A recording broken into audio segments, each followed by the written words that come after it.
G'day, defenders of the Forge. Gather your axes and slap that rune gold because we have a very special episode. I am joined by the true master of the Forge, the Rune Father of the Dojo, Stuart King. And Stuart is a top-performing Fyreslayers player on the ITC, did incredibly well at the Las Vegas Open, going 4-1. You came 33, which technically is top 10% if we round down. It's like 10.8, but I'm going to round out. You're top 10%. And you also, very, very caliber player going to the World Championships of Warhammer. And, you're a wonderful player. I'm excited to talk about Fyreslayers because not only do I want to stoke my pizza oven, but there's been a really interesting movement when it comes to Fyreslayers, and a certain little battle scroll may have helped us just a little bit. We're not OP like Fyreslayers, but there's been a couple of little boosts where I think that Fyreslayers are now a sleeper army, and I think it's time to get back into the Forge, and it's a perfect time to talk Fyreslayers. So Stuart, welcome, g'day, introduce yourself. Yeah, Stuart King, South Carolina Dojo player. Played Fyreslayers at LVA, obviously, and like you said, Battle Scroll was a perfect time to really take him out to a big event like that. So, really excited to talk to him. I talk about him today. Yeah, Fyreslayers, man, they are. I was reflecting on this particular episode, and I haven't seen as many Fyreslayers players. Yes, it's an underrepresented faction. It's one of those ones that are very niche, and we're doing well. They're doing well, and they're doing well. KO is another one of those kind of factions. And I was kind of looking over the win percentages, pre-Battle Scroll, looking around that WCW time. Fyreslayers were sitting around that 46, 48% win percentage.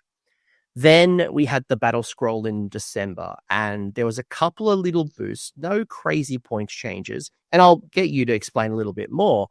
But those Honor Guard, especially one of them in particular, is a huge boost for Fyreslayers, a massive. And I'm not talking prize beasts. So I'll let Stuart introduce and explain a little bit more. By the way, you can't do. I was going to say, I wish there's a way you could do it with that'd be sick. That'd be sick if you could Pride Beast, but unfortunately not really as beneficial.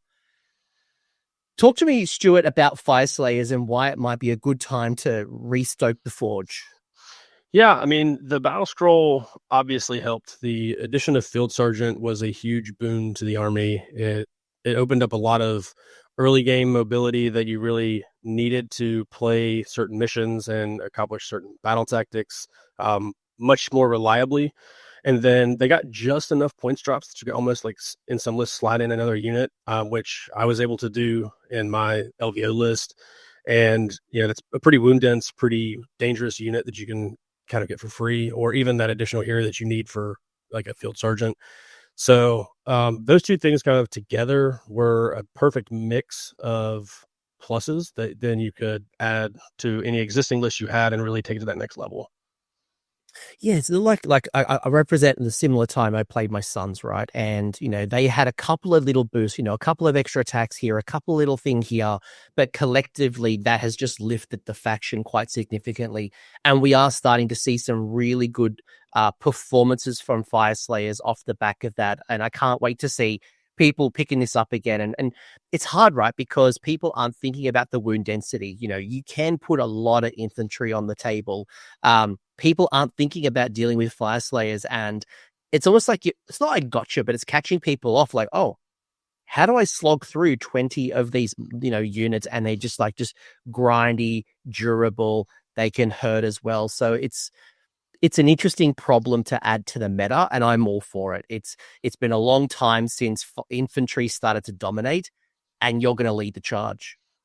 Yeah, one of my favorite formats of Age of Sigmar is wide armies that have either lots of units or lots of models. Fyreslayers can do both, and so getting those Battle Scroll updates and having an army that's kind of based around those two modules really was exciting, and it's an awesome time to play Fyreslayers. Which is actually interesting when you think about it, because right now we have these elite, super magic, super fast, hit hard type armies. You can reflect on some of the most popular builds right now. Now it's not Fyreslayers. You're not a magic army. You're not a super fast cav army. You don't have these crazy shenanigans like, we're seeing with Chosen right now. So well, I'm sure we'll talk through this episode and understand a little bit more about how you're thinking about the meta, how you're, making the most of this faction. But I wouldn't mind peeling it back just a little, because you were sharing with me before we kicked off a really interesting story, because Fyreslayers is one of those armies you either love or you just don't like. And, they've got a really cool aesthetic. And you were sharing with me, while you didn't play them at World Championship, that kind of might have sparked the fire of curiosity and got you involved. Tell me about your journey into Fyreslayers. So it's an army that I've had for a long time. If you don't notice the ginger beard, I wasn't going to call that out. Yeah, I've always wanted to play my ginger brethren, but I've had it for a while, just kind of sitting on the shelf, waiting for the right time, having in the background. And I played a gentleman, Jack Higgs, at WCW, amazing player from, I think, England. And he really showed me in person what that army could do when properly piloted, and it immediately started the gears turning for me. And so, like, once that battle scroll hit, I was like, this is the perfect storm. So it's been kind of a long time coming, but yeah, I mean, it's a great time to play him. And he did some stuff to me in that Zinch game that I was like, wow, this army has a lot of really fun and really good tools.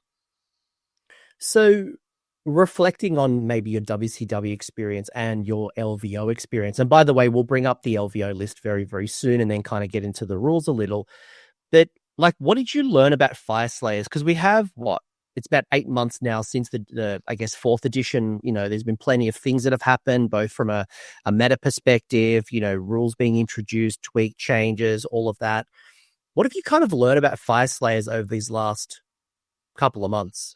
Yeah, I mean, when the index first came out at the start of 4th edition, their rules on paper were already pretty strong. There was some very obvious stuff that made you get excited about them.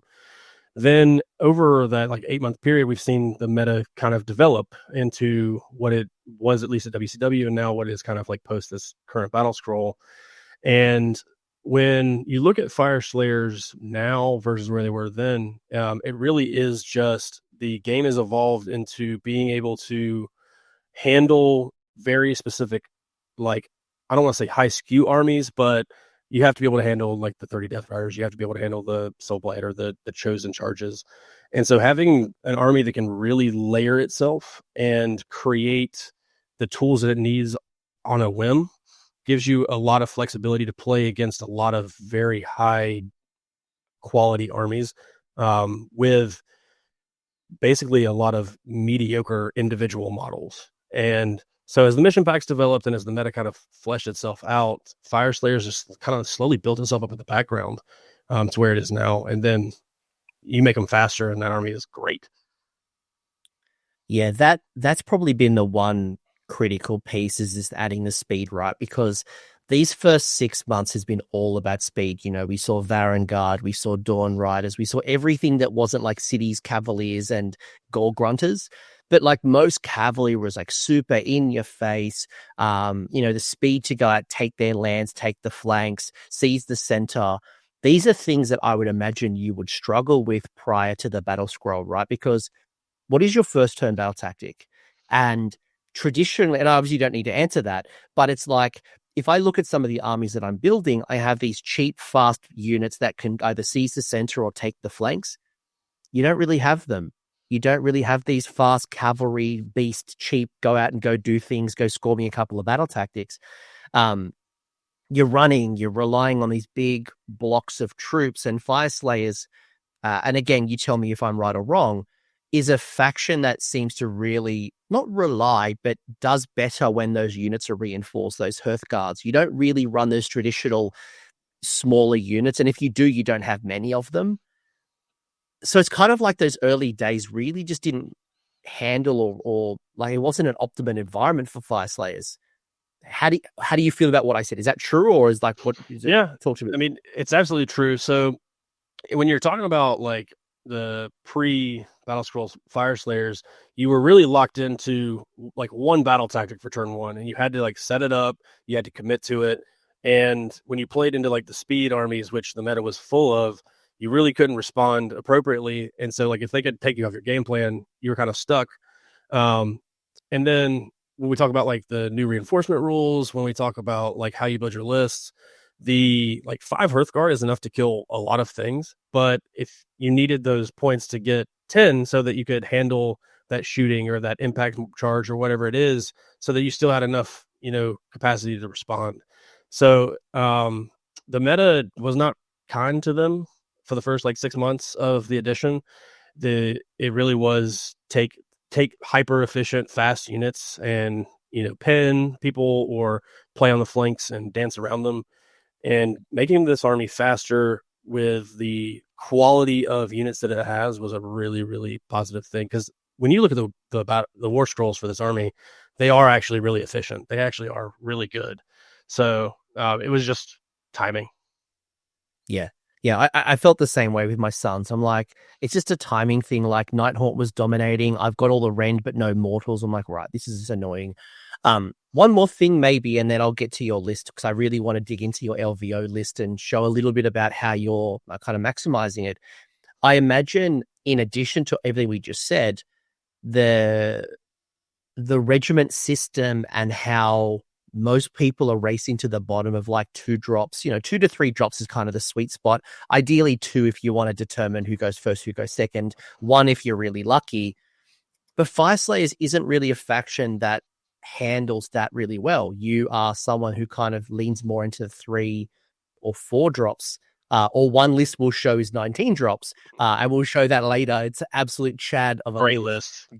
Oh, it's so funny. I really wish I played that opponent. I will show you the list. It's so funny, but so amazing. But you rely so much on those little heroes. And like, it's hard. Like, it's hard to struggle with battle tactics. Then you can't determine who goes first, who goes second, because the archetype just doesn't support that build. And you're just passive and you've just got to make the most with what you got. Yeah, I mean, I wanted to wait till we get to my list to talk a little bit more about that, simply because my list is designed with all of those things in mind. It really is built and dictated around the fact that we can't be low drops, the fact that I cannot control the beginning of the game. So I built for those things, which I think is key for most Fyreslayers players to keep in mind, because you're never going to be a 1-drop. You're never going to be a 2-drop most of the time. And so it's something that you can actually play as an advantage when you're getting to the table. So yeah, my list will actually talk a lot about that. Amazing. It's like my Gits list. I don't care. Like, if you don't care, it's so liberating, because then you don't have to worry about who gets first, who goes second. Like, cool, I got a plan A, I got a plan B, and I build the list that I want to, because I just can't do it. One question, then we'll go to your list, I swear. What's your favorite thing about Fyreslayers? Models, lore, whatever. My favorite thing about Fyreslayers, outside of the fact that they are a bunch of like rampaging angry gingers, is the fact that no one respects Fyreslayers when they see them the first time. So you spend 20 minutes in pregame explaining what everything does. You remind them through the game, and then at the end of the game, they're like, "Holy cow, what happened?" And that feeling is immeasurable. Yeah, I can feel that, because you look at them and you're like, just infantry. They're just foot idiots. Like, okay, all right, I'll try to remove the little support heroes. I'll chew through them. And then it's like running into a brick wall where it's like, oh, yep, this thing is super durable. It's like Nurgle. I probably should have respected a little bit more. Yeah, I mean, nobody wants to get to the table and their opponent groan when they see your list. It's not a feels good thing. And you don't want to do that either as an opponent. So like Fyreslayers is really an enjoyable army kind of for the opposite reason, because you're going to get to skill express really well, and your opponent's going to be like very shocked by what your army can do, but they're not going to have a miserable time playing it most of the time, because they're going to get to kill a bunch of models. It's going to be a fun interactive game, and it's a great toolbox. So it's really, really like fun to play.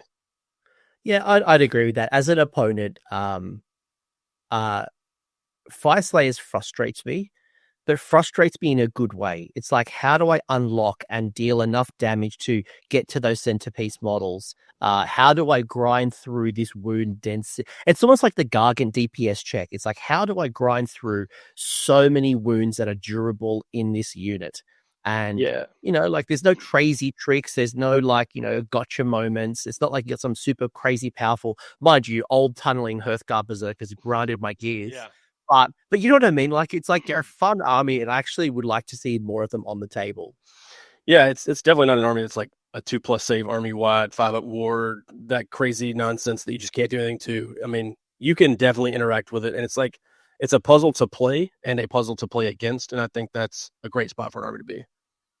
Yeah, and by the way, my favorite thing to let me respond to my own question: baby droths. Yeah, the more baby droths are the best. That ideal, perfect expansion unit for the army. I'm waiting for the day, and I do want to ask you later on what do you want from this faction? And like, I really want like Cav Droth. I want Baby Droth. Give me more Droth, especially like unridden Droth. Mm-hmm. Like give me more Droth, like almost like the like Agrodons. Like give me Agrodon style Droths or equivalent.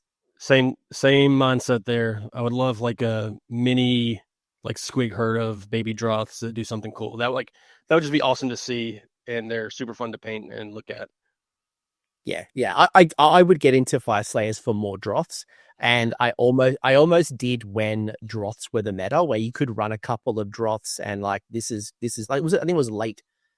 It was third, or at least like definitely do it in anyway. You're definitely doing third. Of course you can do it, but like it was actually viable at one particular point where, you had the extra wounds. But so let me go back and explain that this is Stuart's list. This happened about a month ago.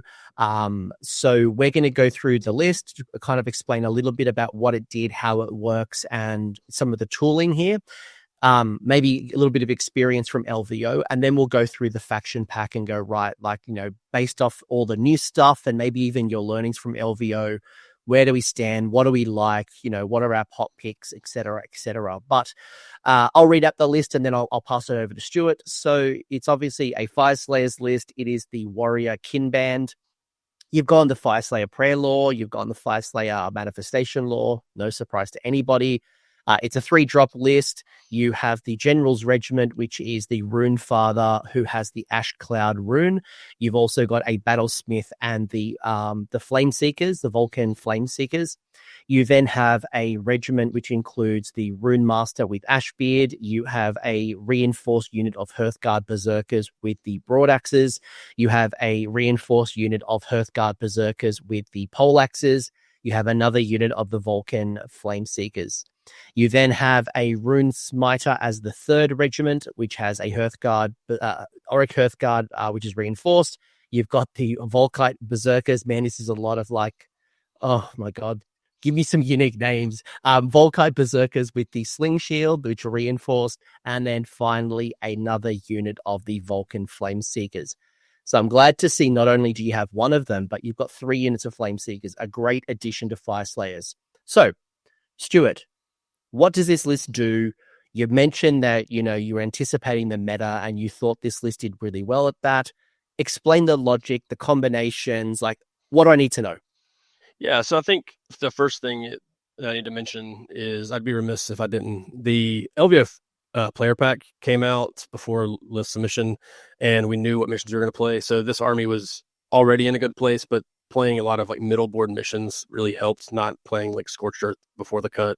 Not playing like limited resources before the cut really did help this army to kind of execute its game plan. But the design of this list is really, like we've kind of talked about, to be extremely wound dense, to have a really efficient damage from multiple places, and to really make sure that I can execute all of the key things that I need to do and also answer all of the key problems that I wanted to have. So like the key things I need to do are make sure that I'm getting my -1 to wound prayers off very reliably, make sure that those wound dense units can stick around. So that's the Battlesmith.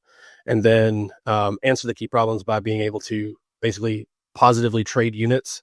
Not a lot of armies can bring this many units to a game. So being able to trade units for board position or just for damage. So it's really designed with a lot of those things in mind. Yeah, it's interesting, right? Because as an opponent, you look at this and just go, how do I handle this? Like, what do I do? Like, do I prioritize trying to take out the support heroes? And that's always hard, right? Because you're protecting them traditionally with troops.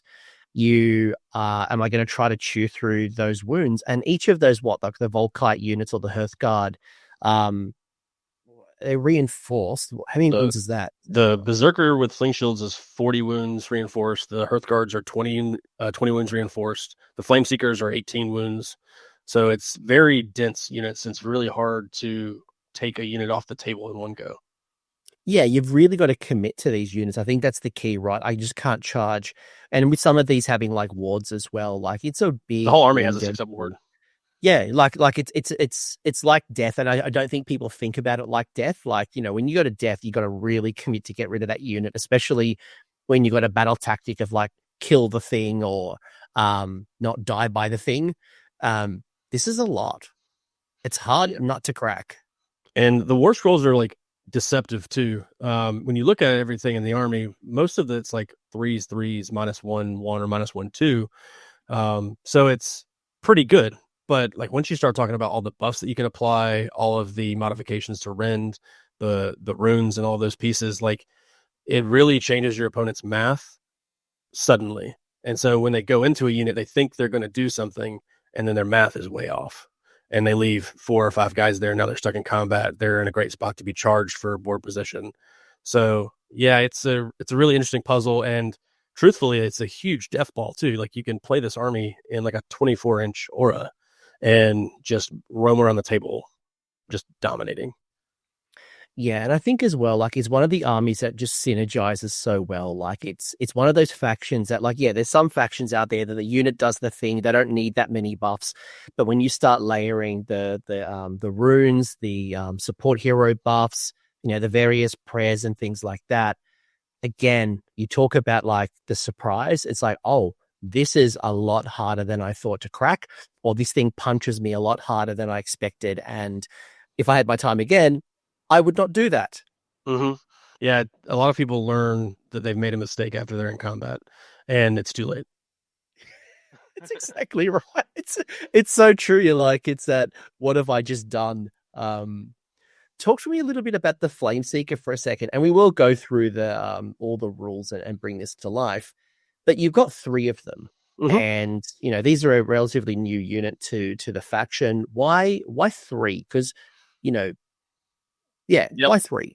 It's actually a pretty simple answer. A unit of Flameseekers is 18 wounds. It's 10 more points than a unit of the Shield Volkites, who have the same save but hit on 4s versus 3s, and then you also get the added bonus of having anti-monster tech in your army, which there are not a ton of monsters in the meta as we've seen, but the ones that are there are hyper efficient and really good. And so having kind of a good answer for them that, if you look at the war scroll, is not once per turn, is really good. Yeah, the Drothmaster being any combat phase and being able to reduce that companion characteristic is, as long as you get the 3 up, that's really powerful. And you're right, there's not a lot of monsters running around, with the exceptions of certain armies. But you're right, it's often very efficient monster heroes with you, where the monster usually does more damage than the rider. Mm-hmm. Yeah, turning off turtle damage is really, really big deal in one of my LVO games. I was just thinking about the new upcoming Soul Blight Dragon. I'm like, oh man, like, because every death player is going to put that on the table. You know, the minute that comes out, every Soul Blight person's going to have it. And then because it's a Regiment of Renown, I'm like, yeah, this is great. Like, this seems simple on paper, Stuart, but like there must be so much more complexities I need to know about how it works. Yeah, so I mean, first thing is I very intentionally designed this with some help talking to some other good Fyreslayers players, especially like Kevin Lathers. The list is very intentionally designed for the deployment phase of the game, which I think for Fyreslayers is arguably the most important part of the game. Because you are not super fast, you have to get it right. And so I did a couple of things when building this list. One, the General's Regiment doesn't offer any good targets for my opponent's like priority target. I don't want them to be able to get that increased damage through my wound dense units, so I didn't put any in there. The Battlesmith is obviously there for the Field Sergeant. And then the Regiment 2, where the Rune Smiter is actually 4 drops. In every single game that I play, I break that up in deployment so that I can get a lot of intel out of my opponent by having way higher drops than them, because I've got a pretty static early game of what I want to accomplish. So I don't mind breaking up that drop in deployment, getting a lot of information out of them, and then being able to respond by putting my heroes and that thick regiment with all the Hearthguard into super key locations in the deployment phase, which really does facilitate my game plan, kind of out of the gate. So it's very intentionally designed to kind of prevent things that my opponent would be able to do to me, and then counter a lot of their deployment and their key pieces before the game. That way I can execute my game plan without being out of position, which is kind of like the death of Fyreslayers. I'm so glad you mentioned that, because it's such an underutilized and often unaware of that you don't have to deploy a regiment in one drop. Mm-hmm. You can deploy a regiment or you can deploy a unit. So if you would look at, let's say, for example, Regiment 2, for example, if you were just to deploy, I don't know, the Hearthguard Berserker unit, right? It doesn't mean you can then deploy the rest of the regiment at the same time on your next drop. You've got to break it out. But it's such a wonderful strategy that when you get to the table and there are 1 or 2 drops and you don't know who's going to go first or second, you can get a lot of great intel. You might, in your mind, know how you want to deploy, but break up the unit, get a whole bunch of intel, respond, position, whether it's for a counter, whether it's like, right, okay, there's a weakness here, or, this is the objective that I want to fight over. There is so much great intel. And to your point, love it. I absolutely love it. Thank you for sharing that, because I think it's such an under talked about feature. Yeah, I mean, deployment phase is one of the most important steps of any game of Age of Sigmar, and any good player would echo that thought. And with this army, you're right, like a good significant portion of my deployment actually doesn't change that much. Like, I basically am going to do certain things anyways. But, if we get to the table and you're dropping before me and you've got 2 drops and you put your first one down, and then I go, okay, I'm breaking this up and I'm putting these guys in tunnels, then like I get to see where your whole army is and respond accordingly. And then because I do that, sometimes opponents will say, well, I really had a plan of what I wanted to do in turn order, and now I'm rethinking it. So it really does play right into what this army is, which is a huge toolkit. And it's a very, very, very important part of what makes Fyreslayers good is deploying correctly and getting intel out of your opponent. Yeah, you of all factions cannot afford to misdeploy, because you don't have the speed to go fix up your mistakes. Like, you'll burn a whole turn just trying to get back into the position that you should have been in if you were deployed correctly. Yeah, and the other thing too, like when we look at like the Rune Father, the Battlesmith, even like the Rune Master with like the prayer ranges, you like really have to make sure that your things are in the correct auras and in the correct positions early game. And being able to drop them individually allows you to make sure that you do that. Something that I've learned playing other armies is you kind of get like a deployment in your mind and you set it up in 1 or 2 drops, but then you're actually 13 inches away instead of 12. And if the turn order doesn't go the way you want it, you have to spend time fixing that mistake. By breaking up individual drops, especially if you're already going to be out dropping your opponent, then you really get the opportunity to make sure you're correct early. And I think that's a big, big piece. Yeah. One final question around deployment, because I think, we've talked about the importance of deployment and the fact that it's harder for you to fix up your mistakes.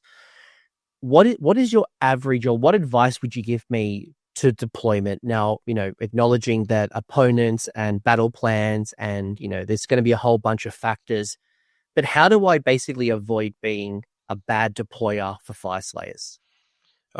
The big thing is making sure you're in your 12-inch auras, making sure your Rune Master is within 3 of your forge.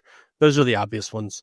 The other thing too is something that people will try to do to Fyreslayers because they're not fast is if they have the opportunity to pin you, they will.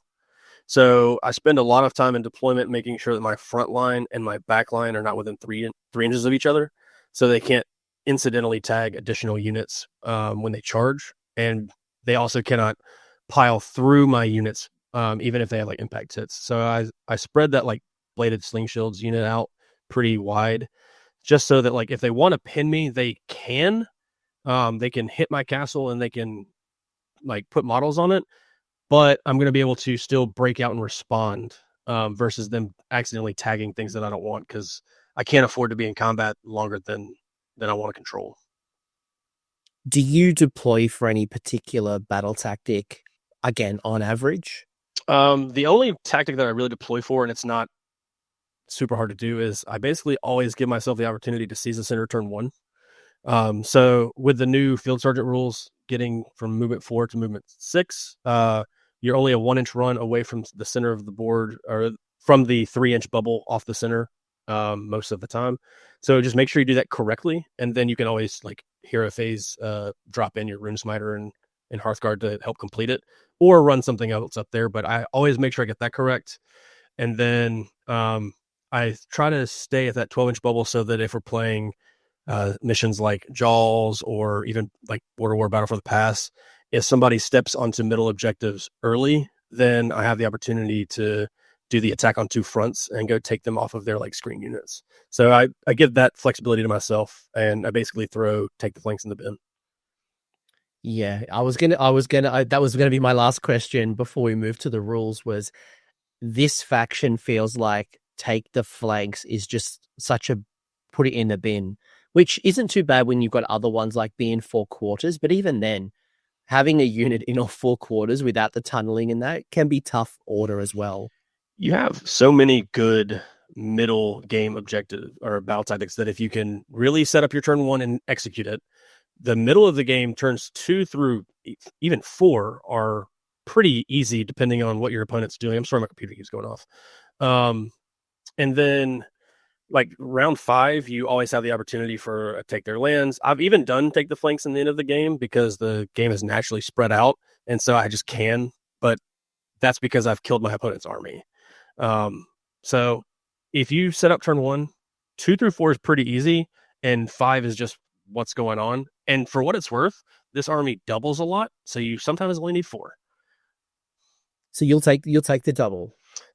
This army loves to give away a double, but it can blow you out if it takes a good double. Why? And we'll get to this when we talked about the runes, but like if you can go from your defensive rune to blunt your opponent's army into your crit mortal wound on a double, you can kill so much stuff. Giving all of these units that just have a bunch of attacks that are efficient on 3s, extra rend and crit mortal, you can just effectively kill enough of your opponent's army that they can't kill you back fast enough to stop you from scoring. Yep. No, that's fair. That's absolutely fair. Yeah, it's so many attacks in this army. It's so many attacks. Yeah, and it's what you do. It's what you do, right? Like your shooting isn't that great. Your magical offense is not that great. Yes, I'm including prayers in magic. Don't at me. But like what you do, again, going back to Suns, like what you do incredibly well. You're good in combat. You're efficient. You're durable. You grind, and the meta right now is just not building that way. It's that they're thinking about speed. They're thinking about the double fights. They're taking out, a high armor save, like decent wound density, but nothing as like 30, 40 blocks that you and I both share. Yeah. And the other thing too, that I think people really underestimate, that Fyreslayers executes really well. And we'll talk about like the chosen army, like the Slaves of Darkness and their high value saves. If there's an opportunity, because they're low unit count, if there's an opportunity to take a double and all you do is kill half of every unit, but you're in combat with their whole army, how do they score points? So you get those points back because they can't go take objectives. They can't do battle tactics because like it's really hard to reliably say I'm going to do not waver if you got 2 chosen left in a unit. So there's a lot of things that you can do to earn those points back, but also too, like sometimes just taking a double, getting board position, killing a bunch of your opponent's army is like just a good way to win games of Warhammer. One question from Discord, by the way, I got a couple of bunch of Discord questions, and I'm looking at when the right times are. This one I think feels like the right time, right? Because at list construction, and then we'll go to the rules. I swear we'll go to the rules. So Paul S asking, is there a right balance between attack and defense for this army? Sometimes it can feel a bit glass cannon. Would you think there's a like dialing dialing down the offense and then dialing up the defense. I guess, look, like we've just talked about wound density, we talked about ward. So I guess it comes down to build, right? Like, how do you build towards offense, defense, blend? Like, yeah, I think it's tough to necessarily build to defense outside of the wound density because nothing in the army outside of like the Droths really has better than a 5-up save anyways. So you have the 5-up save, you have the wards. I love the prayer lore for this army, specifically the -1 to wound. So you kind of have to facilitate and create defense in an army that is inherently offensive. So I don't know if there's a way, at least that I've recognized, that I would build it more defensively. I think just taking the good units that execute your game plan and then using the runes in the particular order, using the prayers and getting those out is actually how you maximize that. But I can't really build my list, I think, more defensively other than just more bodies. yeah, it's a tough nut to crack, right? And unfortunately for the people asking this question, like there is no easy answer, right? Like you've got to have that blend of both the hammer and the anvil. You don't have the ability, and we'll use Chosen as an example, or even Varangard, because they were the problem child before Chosen. They can determine the fight. They've got the speed, they've got the banner, like the 3d6 charge, the spell speed of, whatever. Like they can choose where they want to fight and then execute the fight first. You do not have the ability to throw forward a unit and pick the terms of battle. So I think there's a risk of going too offensive and pulling back at the defense. But equally, because as we've talked about all these challenges and problems and things you got to work through, you can't just build on defense because you don't have the recursion like some of the others. You don't have the high armor save like some of the others. So it's this, got to find the right balance that works for you. As sucky as that is, like there is no magical bullet here, but you've got to have a blend of both because otherwise you're at risk of either not winning the battle or just being blown out. Yeah, and I think something that every Fyreslayers player can do, especially with a list similar to this, sometimes the best defense is just making them fight two things at once because they can't kill both. And they're going to split their attacks. They're going to not kill both, then both get to fight them. So that's something that you can really execute with any Fyreslayers build because of your unit density. That really kind of makes up for some of the not great saves. It's funny talking to you, and I know, you might annoy a couple of people with that. Why is he keep talking about sons? It's because we're similar. Mm-hmm. We're similar. Like when people split the attacks, I love it. When they have to fight two Gargants at the same time, I love it. Like the worst thing you can do is focus on my army and then focus on the smallest wound density, right? Like people go for my Mega Gargants when actually they should be going for the Man Crushers. That's like the easiest way to win, deny my battle tactics. And the same is true here. Concentrate, take out particular units, get them out one at a time, don't split, and that's how you collapse a Fyreslayers list as opposed to what you've just said. So fighting two units, yay, you're not going to kill me, and I'm going to hit you back hard, and you're going to regret it. Yep. Hilarious. Maybe I am a Fyreslayers player. Stu, you might be convincing me. I got the beard. It's not a ginger one, but they're pretty easy to paint too. So like if you can paint skin and orange and metal, like you're done. So easy to get into. I just need some pants on my Fyreslayers. You gotta do like the Celtic pants, the like Scottish like striped patterns. I do miss the Slayer build of old. Like you had like the dwarf, the dragon, the demon. You had all these Slayers. Like give me levels of Slayer, and I'm all in. Yeah, the Warhammer Fantasy Slayers were peak Warhammer. Yeah, I do like them. I do like them. Anything else you want to mention on this list, or we'll move to the battle tack? No, I mean we talk about like the list construction, and we'll talk about individual pieces through the rest of it for sure. Sweet. Let's move along. So we've got these battle traits, right? And they're not as super obvious because they have this once per game feature. Now, this is not story time with Coach. I'm not going to read out the battle pack. If you want to follow along, please, follow along. But you've got these once per battle runes that happen in different phases in the game, one for each essential phase, right? So what I'm more interested in understanding from you is how do you use these runes? Is there a sequence? Is there triggers? are there certain units that benefit, or there are certain things that you think about, and like, what's the decision tree? Because I imagine like getting into this early, or like, optimizing this is going to be critical. Yeah, I mean, there's definitely an order that I have in my head of what I want to do with some small nuance. I typically always use the Rune of Fury for the strikes first in turn one, simply because if I am given the first turn, which a lot of people will do, then I'm going to take Seize the Center. I'm going to put my army up there, and then I'm going to pop this and say, charge me if you want to. A big important piece of that is if you look at the way the rune is worded, then you can countercharge and still fights first, because you just have to be in combat with an enemy that charged. So you can really create opportunistic fights with this. Sometimes people will back off of you and not come in. Sometimes people will say, I'm doing it anyway, and they'll come in. You'll fights first, and then their damage output is nowhere near what they thought it was going to be, especially if you can hit like a good counter charge with that quality unit.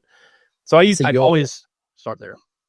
So you're using the Rune of Fury as a defensive mechanism as well as an offensive, where it's basically, I'm going to go seize the center. I know that's what I want to do turn one.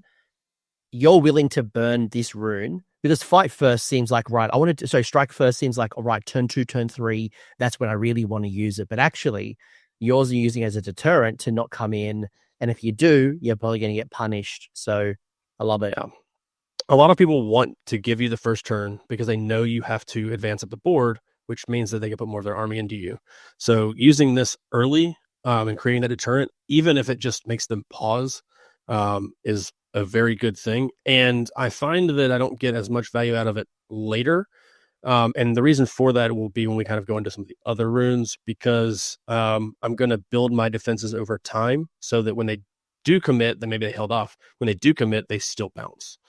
So I always start there, and then dependent on the game state, whether I'm going first or second in that battle round, depending on whether I'm taking a double or giving a double, will determine my turn two rune. It will either be the run and charge, the crit mortal, or the 5+ ward. And I've used all of them at turn 2. I've used all of them at turn 3, and all of them at turn 4. So it's really, really game dependent. So some of the things that I look for, I think, is a big piece here. If I have successfully done my 2 prayers with my Rune Master, who is +2 to doing chance in my turn, and gotten the -1 to wounds off, and I'm durable, and then I've gotten one off of my opponent's turn, then a lot of times I'll give that double away, turn 1 to 2, if I have the chance, do another prayer to get an additional -1 to wound out, and then pop the Rune of Determination with my 3 Magmic tokens to enhance it. So I have 4 units at -1 to wound that are +1 to save, that are on a 5-up board. So now even if they come in, their math is way off. They're not going to kill nearly as much stuff. And then I'm starting to get that through my turn when I start advancing my game state. If they've come in and they've committed to me like in the early game, then I might go for the Crit Mortal Rune. Again, I can enhance it for the +1 to rend, and then I can now kind of open up that castle door and let those hard-hitting Hearthguard units go out and really punch way above what they could do. It makes the Flame Seekers punch way up. I mean, into a monster, they're rend 3 at 1 damage with Crit Mortal on 27 attacks. So it's 24 attacks. It's a lot of stuff. So you can really build that turn 2 game plan off of what happens turn 1. And then the run and charge, I've used it in turn 2.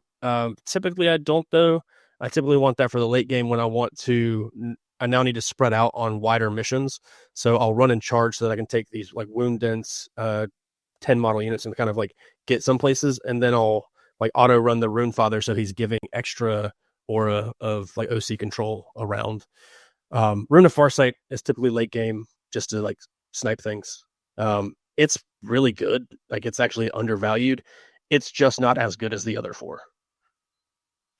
Yeah, I love it. And obviously, there is no easy formula. It's not IDK where it's like this sequence of 1 to 5 and that's actually also a blessing because you get to read the board state and pick what's right for you. If you really need the extra damage and the combat potential, that Rune of Searing Heat is really good. On the flip side, to your point, you need that durability. boom. And you know what? If you're about to get doubled, you can pull off that, and it's in any hero face rather than your own. So, especially like it throws people off with the battle tactics they're going to pick potentially if they've got like a little fighty one, or if they've got to kill some units and not have something die in return. Cool, I'm going to pull off the Rune of Searing Heat, because guess what?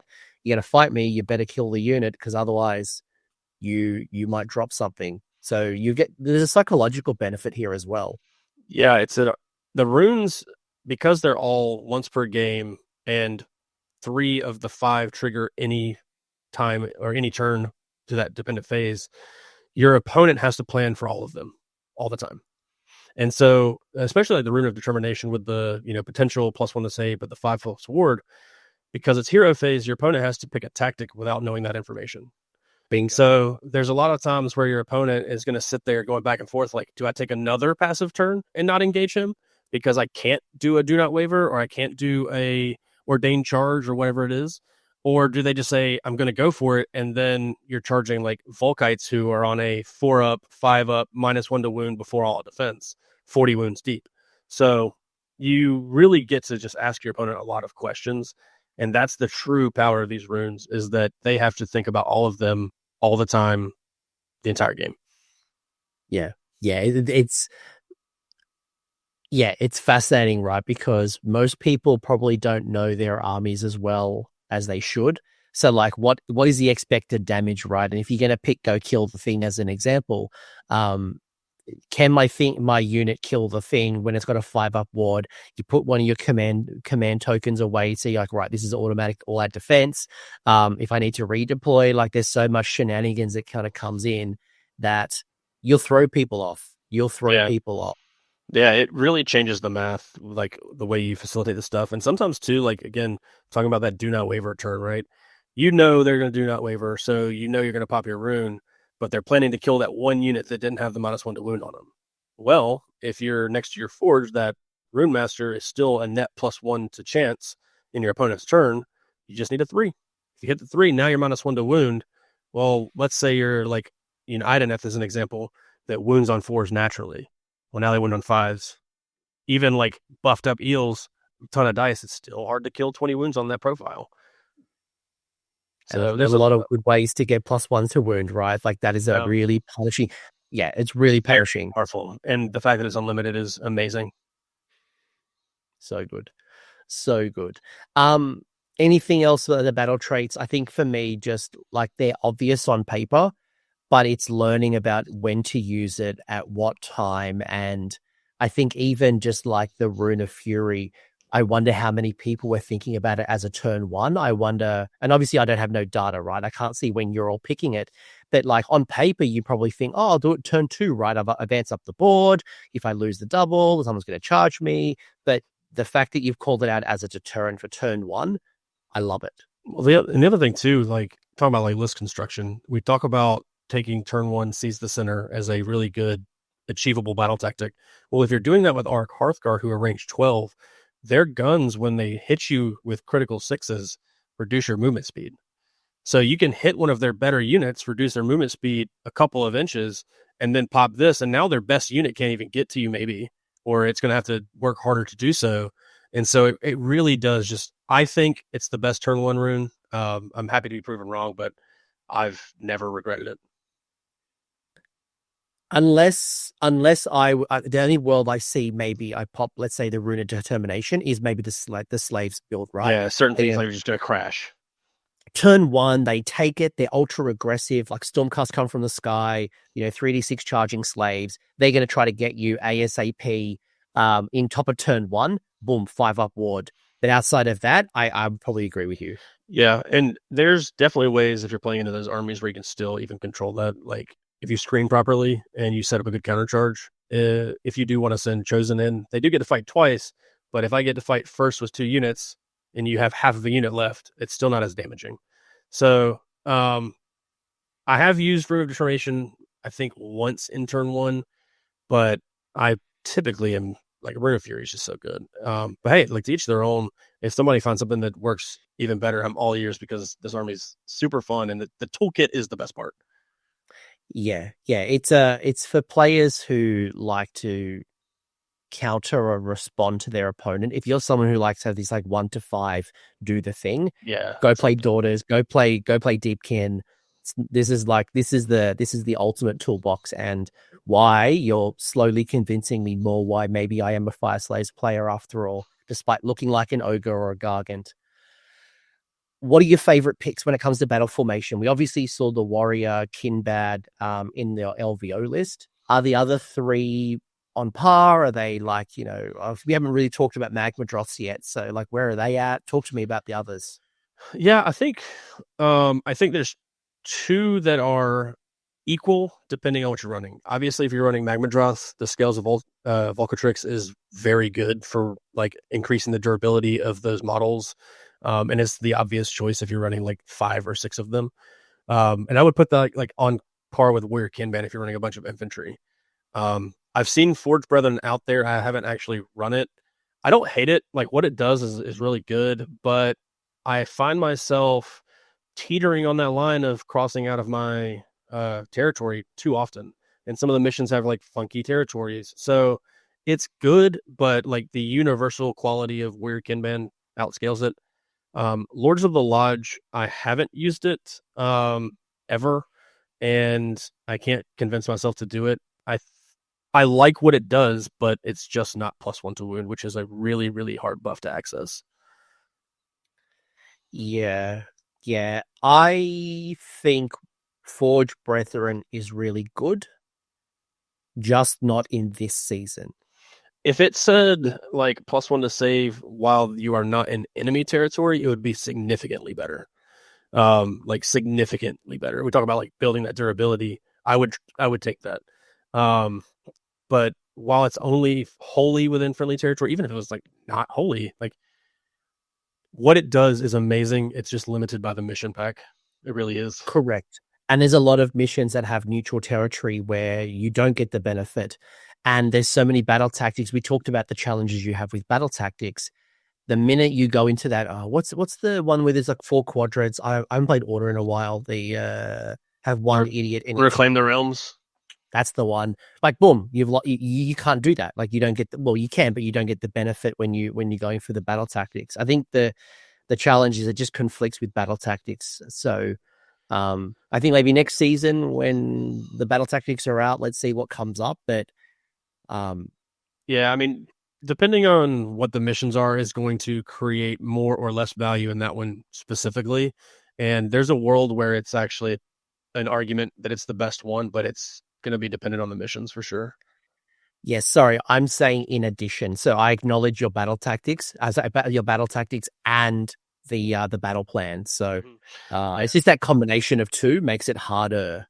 Yeah, for sure. So many of the battle tactics require you to spread out and move, which is good. I think that's a good thing for the game.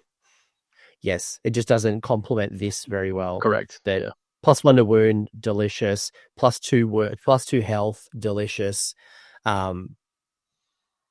Yeah, I think Warrior Kinban for once. Plus OC, again, not a bad effect. It's just better.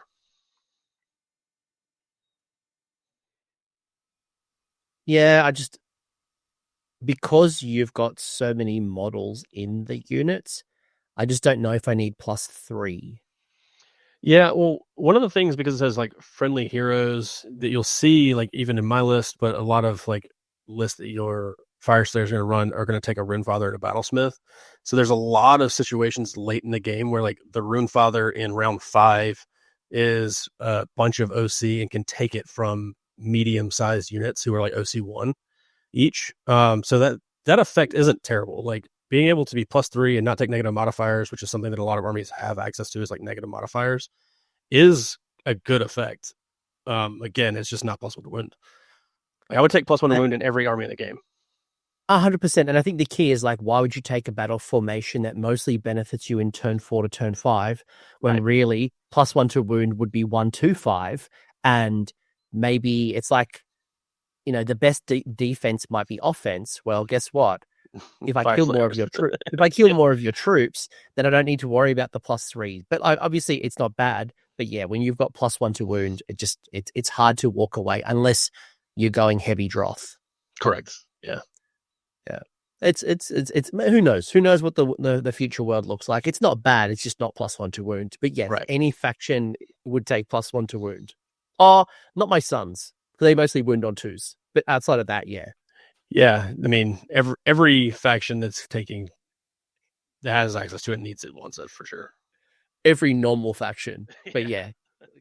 But like, I'd love a +1 to hit bubble on my Gargants. You got. Oh yeah, that sucks. Heroic traits, you've got 3. We've seen Ashbeard come up here. Is Ashbeard? How do you rank the 3? I rank the 3: Ashbeard, Blood of the Berserker, and then Fiercely Competitive. I don't think any of them are bad.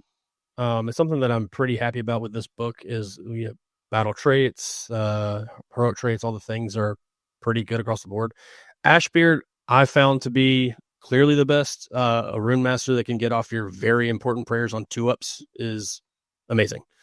You want it all the time. If you're taking, multiple priests or even like just one and you need to get a second priest, you get that utility out of it. So it's universally good in like every list. Because it's not attached to like a hero or Magmadroth or whatever, like you can give it to anyone.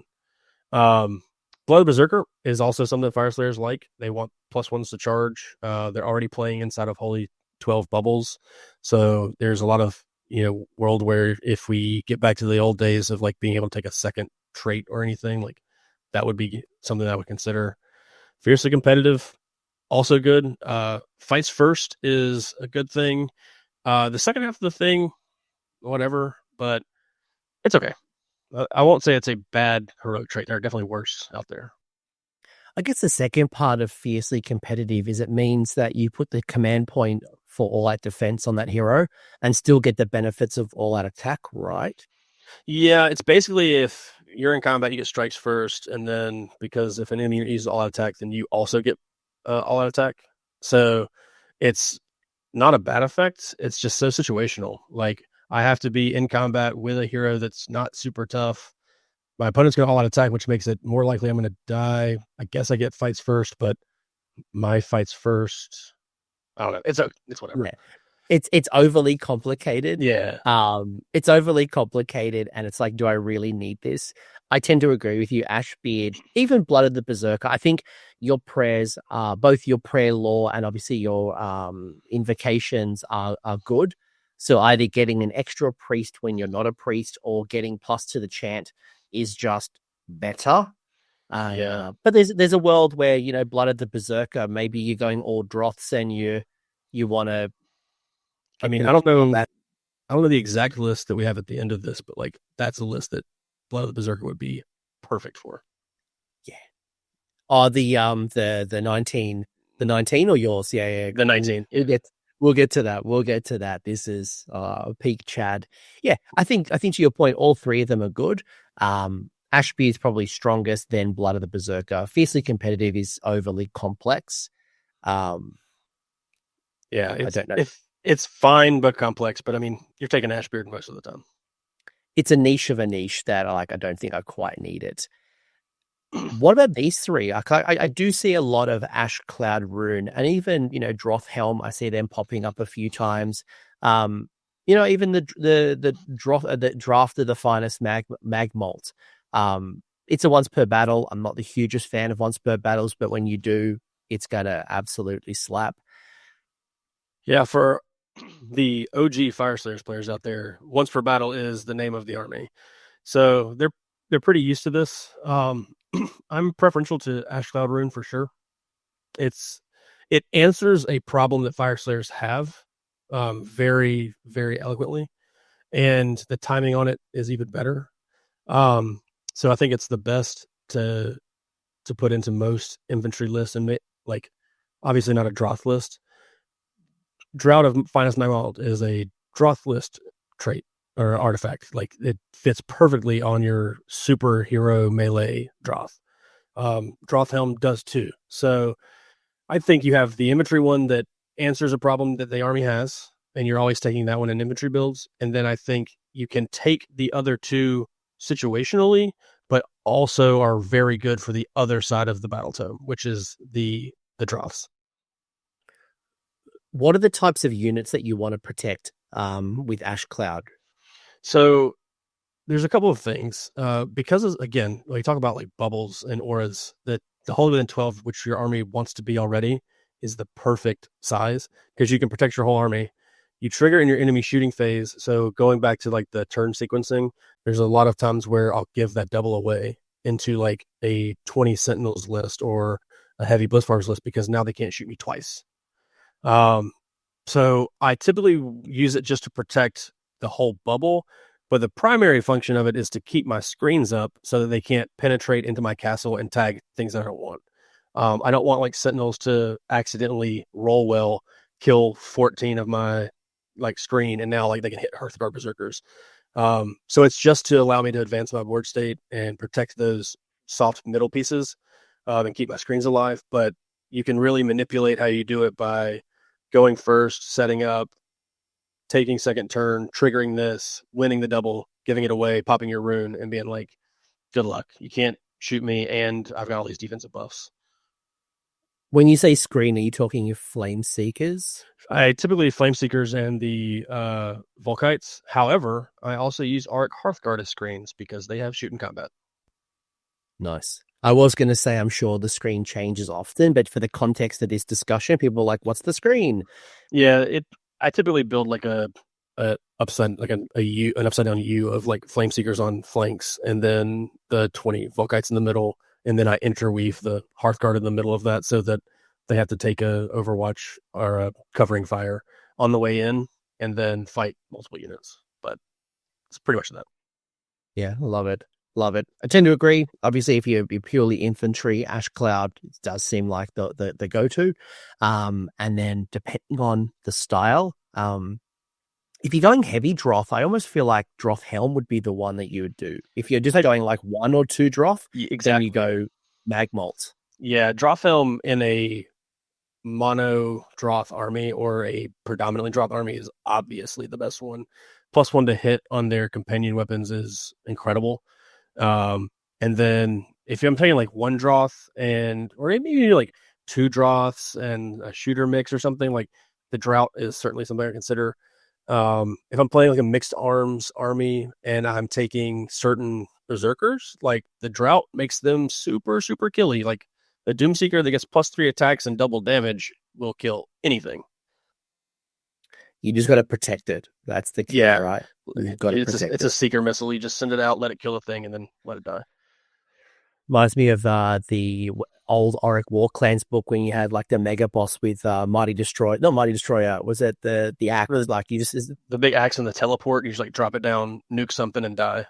Yeah. The minute you see it, like you've got to delete it because otherwise, if it gets into combat like this Magmalt, it will trade up so well. Yeah, because it's such a low points value for the amount of damage that it can do. And I mean, it's going to die to most things, but it gets in, it fights, +1 to hit. And heck, if you get a -1 to wound on it, maybe it sticks around. Imagine a world where we can like buy artifacts or get a second artifact through like the old Warlord battalion. Like, have your Ashclad rune, and then you've still got that one hero that's got the +3 on attacks. Like, whew.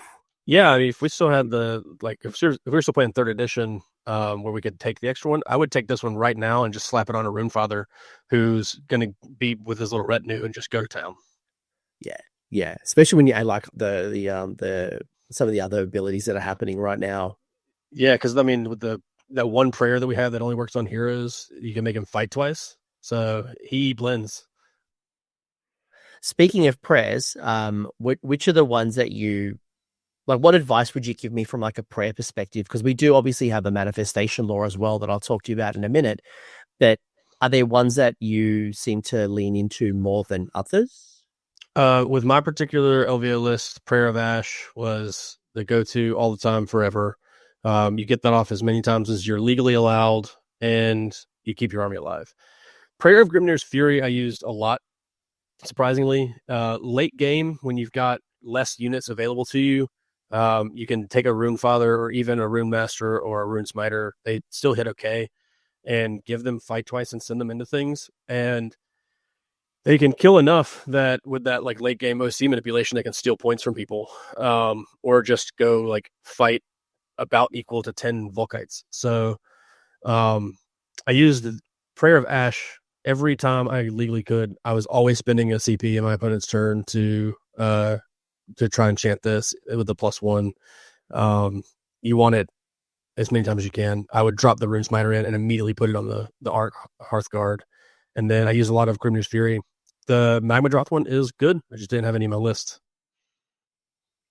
Yeah, it's decent. But yeah, if you don't have them, you wouldn't cast it, clearly. I think the big thing that I did that I got questioned a lot about with prayers is I did not hold back points for the 8+, like almost ever.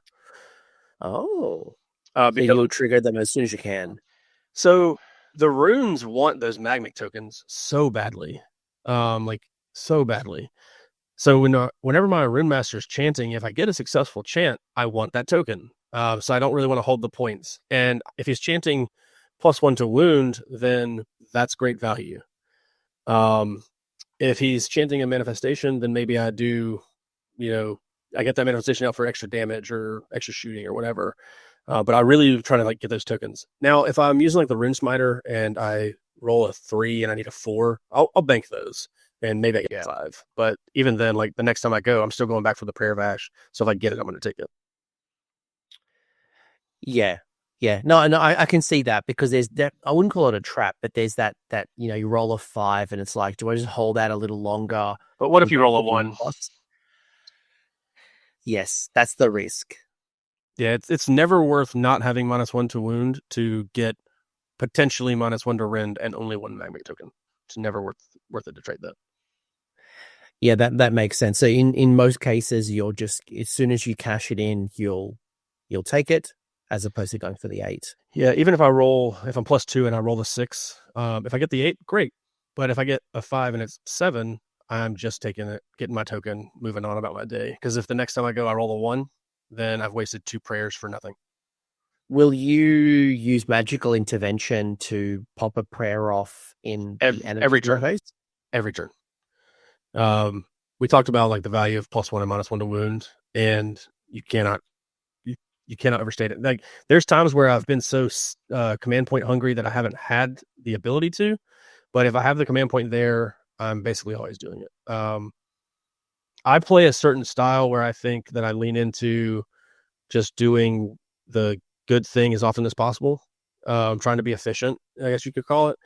And so the upside of whatever could come later is not as good as the really good thing that I can get now. And I guess with the heroic trait that makes you a +1 to chanting for a priest, that then offsets your magical intervention too. Correct. So you're getting pretty good odds on your opponent's turn, and if not, you get 3 points and go into your turn, and maybe you get that 8 now. Yeah. And if you roll the 1, who cares? Yeah, I mean, obviously it's CP, but yeah, you're not taking D3 damage or anything crazy. Yeah, if it was still a D3 damage days, there'd be a whole different conversation. But yeah, if it was D3 damage, I would probably not be doing it. But no, because you're only 5 or 6 health on everything, so I wouldn't do it nearly as often. It would have to be a necessity. But now it's I'll just go fishing, see if something bites. Yeah, agreed. While we're talking about prayers, yes, you've only got one choice, right? So you might as well take it. How often are you using your invocations? And are there ones that are better than others? I use them very, very often. They're all very good, in my opinion. I know some people are down on the Infernoth because of its prior versions, but I still think it's very good. The Flame Spitter with range 18, crit 2 hits, with the +1 hit and wound, depending on unit size, is incredible. And the wall is an MVP because you can do really silly things with terrain and units where you position it and block lanes, triggers in the enemy movement phase, and can change OCs. I used all of them, and because the Rune Master is 2 chants a turn, then I do my +1 to wound, or my -1 to be wounded, and then I'm always trying to go and get a manifestation or points. So that surprises me a little. So hear me out. I was wondering about, I see the benefits of the firewall. but you've got to summon it wholly within 12 inches, so it doesn't have a long projection, right? And I was wondering, especially with like the amount of bodies you have, that must be hard or challenging at times to get it in the right spot, not block yourself off. Yes, you can use it as a screen, but also you've got to be really deliberate of like where you want to be and setting up for that. I don't know if that's true or not. It's for me, it is. It's a lot. It's a big manifestation, and it's got a short range. That is true. But if we think about like how Fyreslayers builds their castle, especially at least the way I do it, where that Arc, Hearthguard, and Rune Smiter are forward and like in the screen element, and then the Rune Master's in the back, you have a couple of options. You can forward project it with the Rune Smiter to play some of that lane blocking, putting it in the way to prevent charges to certain angles, things like that. But even the Rune Master can, from the back of your army, project it forward behind your line because it's got a 6-inch aura for its effect. That like if I'm playing on a middle objective, it can still ping all of my opponent's units that are in combat with me for the damage and the OC debuff. So it can really change the math on like how that objective gets scored. So somebody might think they have hold more, but then I accidentally roll good on that manifestation. All their units are -3 and take damage, and now I control that point. So there's a lot of value in using it. And again, like I'm fishing for tokens, so I want to be able to enhance my runes as often as possible. So it's a pretty easy and reliable one to get out that does have utility. And if I don't get it, again, we can potentially get those 8+ for the enhanced versions of the prayers. So I used it a lot. I used it in every game. That and the Flame Spitter in every game. The Infernoth when I rolled it well enough. Yeah, I was just looking at the Flame Spitter, especially as more infantry hit the board. If you start seeing more 10s and 15 block units, and you are seeing more of them, that'll be really nice, especially with like that long range projection and getting it down to what 3s and 2s if you're fighting a unit with 15, or so you're shooting at a unit of 15 or more models. That's not bad. It's not bad, and it's also doesn't have a movement characteristic, so you can lurch it way forward and shoot enemy heroes. Like just jump forward, and it's got 18-inch range, but you can get it so far up because it doesn't have a movement characteristic and hit enemy heroes. I didn't even look at the movement characteristic. I would just assumed it would be the old predatory of like, yeah, it moves. No, it doesn't. It just sits up like a totem and wherever you want and shoot enemy heroes or knock out some screens, or it just does really good chip damage. And if your opponent wants to spend one of their casts to get rid of it, let them. Yeah. Okay. Yeah. No, I like that. I like that a lot, actually. Yeah, I hadn't even realized it didn't have a movement characteristic. I assumed it was like Burning Head almost. But yeah, no. If it was Burning Head, it would not be nearly as good. But the lack of movement characteristic gives it a lot of hidden value. And people ask me that a lot at the table. Like I go to place it, and they're like, "Oh, it has to be 9 away," and I'm like, "No, I don't have a movement characteristic." So now I can like shoot your Radikar, or now I can shoot your like little dummy LRL hero that's 5 wounds, and I might get lucky. And if I don't, you're gonna move out of that aura. So I love it. I love it. I love it. Cool. We will talk lists in a minute. Is there anything you'd call out from like a Forge perspective? Because like the Forge is the Forge, right? Like you're getting some nice little boosts when it comes to, you know, like unbinding and things like that. You got your spending of the Forge once per battle ability. Like it seems obvious. Yeah, I mean, I think what's good about it is obvious. The only thing that I had to remind people about, and so maybe this part isn't as obvious, is the Molten Blessing effect at the start of any turn. So you can punch the pizza oven to start your opponent's turn, and with the Ashbeard on your Rune Master in your opponent's turn, when you do Magical Intervention, you're actually +1 to chance, in addition to being able to unbind. It's not only my turn that I can do that effect. So you do actually get really good value out of it. And then late game, heal D3 is not bad. Like if you're spreading out now and you're trying to play across the board, heal D3 is a good effect, army-wide. Yeah, that is a good ability. It might save you a rally or a rally in combat per se. Yeah, good call out actually. The Molten Blessing, when you either, it might mean that you don't take the the +1 to chanting because you get enough from the Molten Blessing. Yeah, you definitely or you double down and go, cool, I now get +2, and even with a magical intervention, I'm +1, and it means I don't have to go chasing the place of power just to get this extra boost because I've already got enough. Yeah, you can make your spell or your chants really reliable. And again, like just the access to an unbind is something the army doesn't have a lot of, so it doesn't hurt to have that as well. So you get a lot of benefit out of it for sure. And any hero can do this. So you can actually like have like something else back there to go get the unbind for you, and then still like +1. Who's a good recipient of like being close to the pizza oven?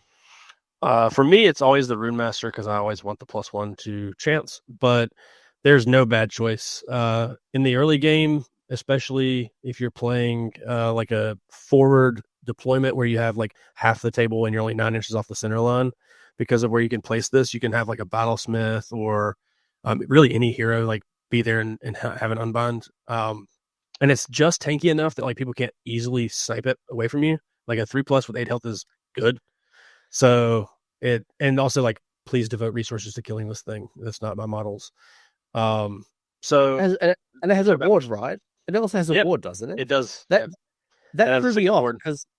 threw me off because I'm like, it has a good armor save. Like that's something that you don't usually see back a 4-up, and traditionally you don't see a lot of wards on faction terrain. So yeah, those magical fires, man. 6-up wards are free in this army. So yeah, it's not bad. And also too, and I have to look at the wording, but does the rune actually give this a 5-up ward? I don't know. I never had it come up, but it does have the Fyreslayers keyword. So is it infantry only? Let's quickly Fyreslayers units. I don't. Friendly Fyreslayer units have a ward of 5-up. Okay, so it's not a unit during that step, but yeah, I mean, even a 6-up ward for free is not bad. It's just enough to roll okay and stop it from dying. So I think it's a really, really good faction piece comparatively to the rest of the game, and you use it all the time. And if you lose it, it's not so critical. Like, it's not like Gits, for example, where if you lose it, you lose the recursion. Like, they're nice to have buffs, but it's not like they're super important to your faction. And by the time you've destroyed it, you've probably reaped the benefits of the +1 to... Yeah, the only thing that you have to be careful of is because it doesn't have a movement characteristic, people can deep strike near it or teleport near it. So I have been caught out before with some like not great placement on my part, where somebody drops outside of 9 of like my Rune Master, but it's only outside of like 5 of this terrain, hits a charge, and then gets into something I care about. So you do have to be careful about that. That's where that like third unit of Flameseekers comes in handy. Like there's some games where I've just like have them babysit it until those elements of my opponent's army are either gone or dedicated elsewhere. But as long as you kind of like plan for that and protect it, then it's not terrible. I mean, it's a really good piece. Yeah, that's a really good call out, and probably why, having those flame beards protected, because you've got that hero, right? You don't make it easy to then charge in, kill the hero, turn off some of the prayer stuff, turn off some of the benefits, and then you're deep into the backfield. Yeah, I mean, like I've had that happen once, and I learned my lesson immediately because losing the 2 chances stuff is so valuable. You ready to talk some lists? I love talking lists. All right. So Stuart, I challenged him. I said, Stu, my man, like, I love the infantry, but let's talk about some other things. So yes, we have our LVO list. Actually, before we do this, based off LVO, would you change your list? And what would it look like in the future? And if it's the same list, cool, let's run with it for now. But would you change much of your LVO list? I'm somebody who likes to play a lot of lists and tinkers a lot, but I think my LVO list is exactly the way I want to play this army. And I think it's, humble opinion, the best way to play the army. The other list that we're getting ready to talk about, I think, is the close second best way to play the army, because it's a very similar in function, but has some different pieces and tech and stuff. So I've been playing a lot of my list post LVO and then playing some of the second list here. No, cool. Just thought I'd ask, just in case, just because this is very different. So this is what we've called, by we, I mean Stuart, not me, is the Droth buff. It is it still Warrior Kinben? Is that wrong? Is that wrong on my side? No, I still said Warrior Kinben. Right. Yep. Yeah, cool. Just copy and paste. Concerned about that one. So you've got it's a 3-drop list. You have drop number 1 is your Rune Father on Magmadroth, who's obviously the general. You've gone Hearthguard Berserkers with Sling Shields reinforced unit of Flame Seekers. You then have a second regiment, which is the Rune Master with Ashbeard, Battlesmith with Ash Cloud Rune. Then you also have Hearthguard Berserkers with Broadaxe reinforced. You then have a third regiment, which is the Rune Smiter with the Auric Hearthguard reinforced. You have Hearthguard Berserkers with Broadaxe reinforced and another unit of Flame Seekers. So we first have our introduction of a Magmadroth into the list. Yeah, so one of the things that we've talked about, like the army that I played lacks is some speed. This gives you that. It also gives you a model that can solo operate and go out and do things on its own pretty reliably, handle a lot of threats, especially on the perimeter of the table. I played some games into like Scorched Earth, Soulblight, that I couldn't handle some of their scoring pieces because I didn't want to break up my castle. This guy can just go do it. The other thing too is the buff on there, the Warrior Kings, where you get +1 attack. We talked about like that crit mortal turn. Giving a 12-inch bubble of +1 attacks is very, very good to this army. You get +1 Ren, +1 attacks. You got +1 win on the charge. Like, you can kill anything. Fyreslayers will just mow through stuff. So he offers a lot of really good utility that the army that I was playing lacked. And so I'm really trying to experiment in this space and see how I can use this more effectively. And if you own Fyreslayers, you have 5 of these. They look amazing on the table. So you never hate taking it out. What are the types of armies? Because obviously you lost one game at LVO going 4-1. And we've talked about a lot of the offensive power, but they're definitely not the top performing army in the meta. Who are, whether it's your old list or this current list, who are the big bads? Who are the ones that you're most worried about, the ones you struggle with the most, the ones that I should really watch out for? Is there a particular archetype, a particular army? Who's the bane? I mean, I think that there's a couple that are like realistic threats to this army. I lost to Nurgle, like 25 Blight Kings and Glotkin on the Vice, and I was up by 14 points at the end of round 3, and then he effectively tabled me and scored 10s to my 0s and won by like 4. Because that army does so much like residual consistent chip damage that then the Glotkin gets in and starts like actually lifting units. I was very, very scared of playing armies that were hyper mobile shooting. So like KO actually worried me a little bit, surprisingly. I was worried about like the 60 and 80 Bliss Barbs because stopping them from shooting once is okay, but like once that buff goes down, they just eat you alive. And then I built my list kind of in preparation for the Stormcast and the Slaves of Darkness, knowing that they were going to be both common and still hard games, but I tried to add as many like tools as I could to counter that. But like fast mobile shooting and armies that are on like 3-up saves, the 5-up wards still hurt because you just, even as deadly as we are, they keep a couple there, they do some chip damage, keep a couple there, do some chip damage. Disease, you got Forge early to get rid of it. So those types of things worry me, but like classic melee armies are your prey. Cool. Just like we talked a lot about like how good they are, but like just let's temper it a little to make sure that people are aware and like it's not false sense of like I'm the best. People are probably surprised to hear me say KO, but like I can score early, but they get 2 turns of shooting and then redeploying back with their boat away from me, and I can't catch them. Like they'll just shoot through you. So like those hypermobile shooting armies were something that I was concerned about. Fortunately, shooting's taken some hits early in this edition, so we didn't see too many of them. Is there anything that you can do like list wise, or like if you face up against, I don't know, that Hurricane Temple, Lumineth, KO, lots of long strikes and shooting from Stormcast, insert, units here. Is there anything that maybe you would tweak in your list if shooting becomes the meta, or is it just something that you just need to like play on the tabletop, lean into your strengths? And yeah, I think it's something that you can do something like this where you add in a Magmadroth or two to get some speed back, something that allows you to, again, like go solo operate, really stretch your force projection out. But I think it's mostly what you do on the table. It's really hard to score primary against this army on a lot of maps because you put so many bodies on an objective. I played one game where I just basically spent my whole game just running and standing on circles and doing passive battle tactics because I couldn't catch them. I'd catch what I could. I'd hit a charge here and there to like get some free movement, but just stand on circles. I mean, every army should have something that they're not great against, and I think that hypermobile shooting is that. Yeah. So I'm not mad that it's gone. No, that's fair. Absolutely fair. Man, stand on circles. That's my world. I mean, stand on circles is how you win games, no matter what army you play. So if you can do it better than your opponent, do it. Oh, just more and more we're talking. It's like more and more like Suns. All right, man. You convincing me. I've got Fyreslayers here. I'm looking. I've got stuff. Oh no.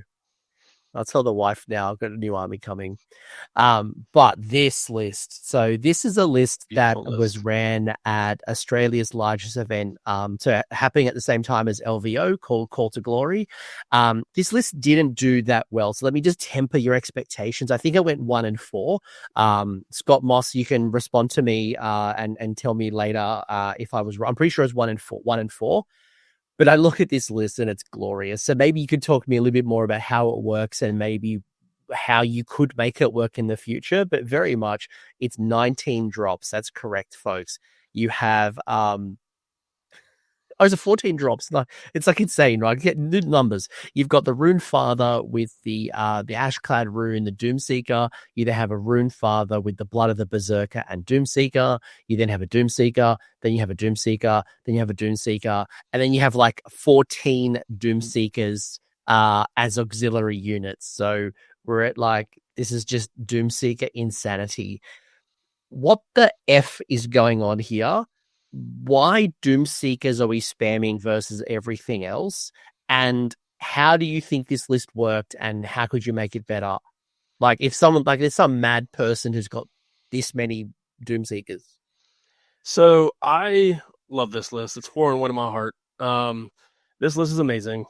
I think the kind of thought behind this list, and I've run lists actually similar to this, not with Doomseekers, but like when I played Cities at the end of third, where when you split into this many units and you have this much MSU, again, we talked about like your opponent sometimes just doesn't kill things or they have to split their attacks ineffectively.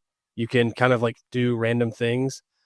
It actually can play the mission pretty well because the Rune Father is like every battle round going to give additional OC to heroes, which all of these are, or to infantry, which all these are.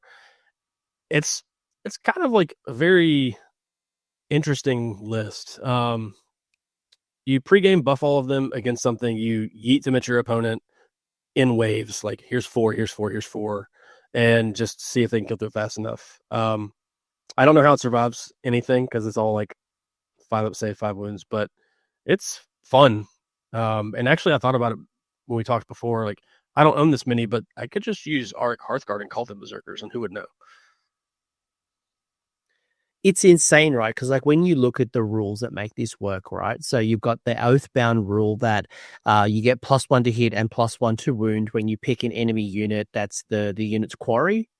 And then you combine it with the runic power where if it's received a 1 point of damage, they'll get +1 damage characteristic on its melee weapons. Or if it's taken 2 damage, you'll add +2 damage to the characteristic. In addition, when it dies, if it is in combat with the quarry will take 3 mortals. So you were spamming this insane amount of damage once it gets into combat. Mm-hmm. Yeah, it's one of those, like, if your opponent accidentally chip damages you and doesn't kill you, now you just murder them. You've got the ability, I don't see any priests in here, but I'd be bringing the priests because then you can give these heroes fight twice. So there's a lot here. Like, you could actually probably make this a viable to semi-competitive list with not that much tinkering. Like Blood of Berserker for +1 to charge, you turn that on with +1 to, or with the run and charge rune. You've got the Ash Cloud rune so that you don't get shot to death before you get there. You get some of the prayers up so you get like double fights. Man, you can actually do some damage, and like I said, you can be in a lot of places. Now you can spread out and you can do like take the flanks. You can do some of these other battle tactics, and then you can just like feed your opponent units little at a time, and they hit pretty hard. I mean, they're actually a really good profile at 5 attacks, 3 threes, -1 rend, 2 damage. Yeah, you had maybe the extra damage, the extra +1 hit, +1 to wound. You add potentially the crits from the rune, or you add the 5-up ward as you're like running up the board. They're deceptively killy. They're deceptively killy, and your opponent's always going to feel bad about what they have to use to kill them, which I think is the big thing. Like if you can position these well enough, your opponent really does have to spend like too many resources all the time killing these models. So, and again, like that Rune Father ability for the Aura, and that's I think why he has 2 of them here to manipulate your control scores. You know, you accidentally walk 3 guys on there in round 3, and you've got 15 OC on a point. So there's a little something here. I mean, I'd probably drop it down. I don't know if I'd take this many, but I feel like you could drop, I don't know, if we say like 7 or 8 and get some other value pieces in, especially some things that can just like hold the line for you. This, you could do something with a bunch of Doomseekers for sure. So I've seen a lot of Grimwraths pop up too. Yeah, there was a list. There was a guy in my community, Joel McGrath, who in 3rd edition ran not a similar list, but he spammed Hearthguard Berserkers, not Hearthguard Berserkers, Grimwrath. Grimwrath Berserkers. You've got so many Berserker this, Auric this, Hearthguard this. Yes, I think he had like 10 or 12 of them on the table, or something ridiculous. I remember him having, and I think he might have got 3-2 or 2-3. Had an absolute ball. Like this was like have the best time, drink, laugh, throw it up the board. This is an army that like next year, if I want to go to LVO and I can't check a bag, I can just carry it in my pocket. So love that. Get on the drink, you just have an absolute field day. But yeah, if you wanted to be a bit more competitive, I guess, to maybe fill up some of the weaknesses, you might go some of the flame beards. You might get yourself a priest. You might get, a couple of units here and there. Still keep the core of the Doomseekers, but dial it back just a little to add some meat. Yeah, I think there's a world where you can really play like 10 is a good number, I think, because it gets you like 800 points back, 810 points. And with 810 points in Fyreslayers, you can do a lot of stuff. So you could really fill out like some Flame Seekers, some Priests, maybe a Magmadroth would be a good option here because it's going to be fast too. Put that Ash Cloud rune maybe on the Magmadroth for the bigger aura. So you can do some stuff with a number of these and it'd be fun and at least viable. I'm not going to stretch and say super competitive, but viable. You can play it and feel like you can play the game. I tell you what, this list does better than yours does. What's that? Take the flanks. Yeah, that's what I'm saying. Like this thing can do every battle tactic in the game, which is nice for Fyreslayers. Imagine you play a Fyreslayers player in the first turn they do take the flanks on you. Like, how do you? It's so good. I do wish I almost grudged him. Like I want to play this list, so it looks funny. It looks as funny as hell. But also, like it would slap. Maybe take it to your next RTT or your local game store.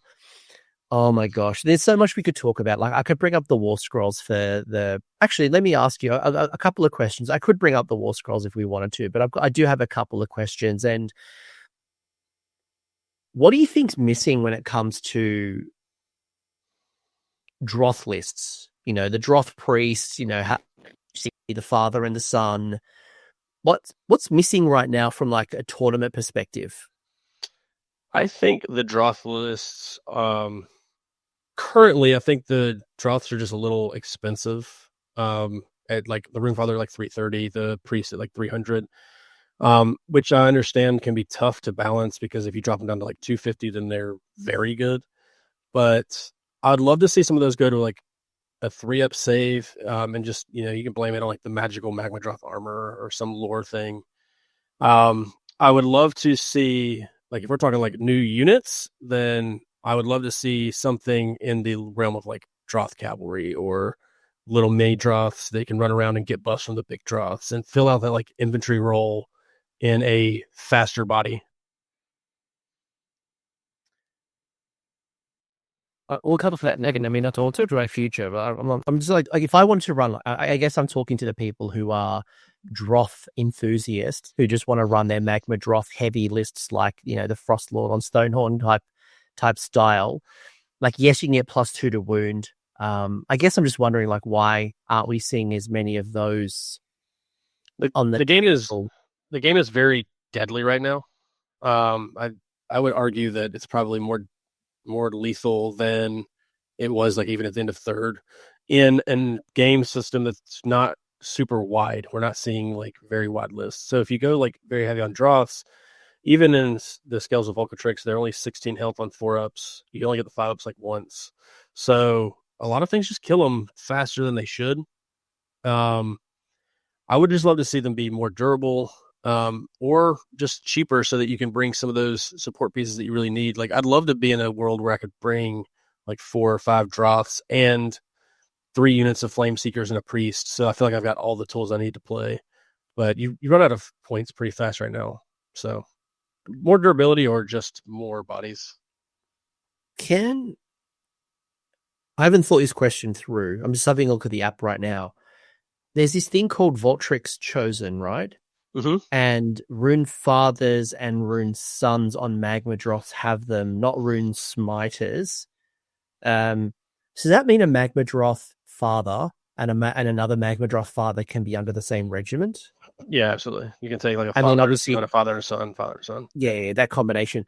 So that then mean I could use the prized beast monster heroic, like the honor guard rule, to then give that +1 to hit, and not suffer battle, because that's been really popular for some factions like Stormdrake Guard, Gargants.